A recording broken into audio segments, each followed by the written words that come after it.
નમસ્કાર, આપ જોઈ રહ્યા છો સ્પાર્ક ટુડે ન્યૂઝ। ભાદરવા સુદ નોમના દિવસે ભગવાન રામદેવ પીરજીના નેજા મહોત્સવની ઉજવણી કરવામાં આવે છે। ત્યારે વડોદરા શહેરના બકરાવાડી વિસ્તારમાં આવેલા વર્ષો જૂના ભગવાન રામદેવ પીરજીના મંદિર ખાતે ભાદરવા સુદ નોમ નિમિત્તે નેજા મહોત્સવની ઉજવણીનું આયોજન કરવામાં આવ્યું હતું, જેમાં ઢોલ તાસાના તાલે ભવ્ય શોભાયાત્રાનું આયોજન કરવામાં આવ્યું હતું। આ શોભાયાત્રામાં ભક્તો ભગવાન રામદેવ પીરજીના નેજા હાથમાં લઈ સમગ્ર વિસ્તારમાં ફર્યા હતા। આ સાથે જ ભગવાન રામદેવ પીરજીની પ્રતિમા પણ શોભાયાત્રા દરમિયાન વિસ્તારમાં ફરાવવામાં આવી હતી, જ્યાં ભક્તોએ રામદેવ પીરજીની પૂજા અર્ચના કરી દર્શનનો લાભ લીધો હતો। રામદેવ પીરજીના નેજા મહોત્સવ નિમિત્તે મંદિરને ભવ્ય રીતે શણગારવામાં આવ્યું હતું, જ્યાં મંદિર ખાતે પણ દર્શન માટે ભક્તોની ભારે ભીડ જામી હતી। આ નેજા મહોત્સવ 3.5 દિવસ દરમિયાન ચાલે છે, જેમાં પ્રથમ દિવસે રામદેવ પીરજીને નેજા ચઢાવવામાં આવે છે, ત્યારબાદ મહાઆરતી અને મહાપ્રસાદીનું પણ આયોજન કરવામાં આવે છે।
પહેલાં તો હું એ કહીશ કે બકરાવાડીની અંદર ઝવેરી પોર્ટ નંબર 1 છે આ, અને વર્ષોથી આપણા મંદિર 1993થી આ જ્યારે બન્યું ત્યારથી આપણે ધામધૂમથી અહીંયા આપણે રામદેવજી ભગવાનના ઉત્સવ 3.5 દિવસ આપણે ઉજવીએ છીએ। અને આ મંદિર આપણે બકરાવાડી આવ્યું 3.5 દિવસનો મહિમા તો એવો છે કે ભગવાન શ્રી રામદેવજી ભગવાન ત્યારે એમને એવું લાગ્યું કે હવે મારે સમાધિ લેવી પડશે।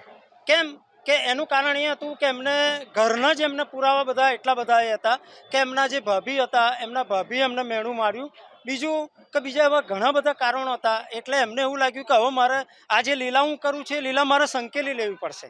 એટલે એમણે ભાદરવા મહિનાની નોમના દિવસે એમણે જ્યારે સમાધિ લેવાનું નક્કી કર્યું તો એ દિવસે એમના જે બેન ડાલીબાઈ, જે મું બોલા બેન કહેવાય, એ ત્યાં આગળ આવ્યા અને એમને ખબર પડી કે આ તો રામદેવજી ભગવાન મારા ભગવાન એ મારી સમાધિ લેવામાં એ લે છે, એટલે કે આ જગ્યા તો મારી છે। તો કે શું તમારી એ છે? તો ક્યાંય ગાડી ડાલી કાચની બંગડી અને એ બધું મારું નીકળશે ત્યાં ગાડી, એટલે મારી સમાધિ એ છે।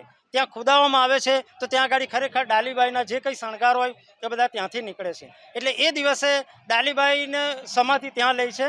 નોમના દિવસે, દસમના દિવસે ખાલી જાય છે અને 11મા દિવસે બાબા રામદેવજી ભગવાન આ જગ્યા પર ત્યાં ગાડી જે રામદેવરાજે જ્યાં વસાવ્યું છે ત્યાં એમણે સમાધિ લઈ છે। અને એમ કરી અને 3.5 દિવસનો આ મહિમા જે ખુશહાલીમાં ભગવાનનો જે 3.5 દિવસનો મહિમા કહેવાય એ આપણે ખુશહાલીની અંદર આપણે અત્યારે મનાવીએ છીએ। વાત કરીએ તો મંદિર દ્વારા નેજા મહોત્સવ કઈ રીતે ઉજવવામાં આવે? મંદિર દ્વારા નેજા ઉત્સવ આપણે દર વર્ષે નોમના દિવસે અહીંયા આપણે નેજા એ કરીએ છીએ। અને હાલ રણુજામાં રામદેવજી ભગવાનનું જે ત્યાં જન્મ જ્યાં સમાધિ સ્થળ છે ત્યાં પણ નોમના દિવસે ત્યાં આગળ પણ એ લોકો નેજાનો ઉત્સવ કરે છે। તમારું પરિચય? મારું નામ તુલસીભાઈ મકવાણા।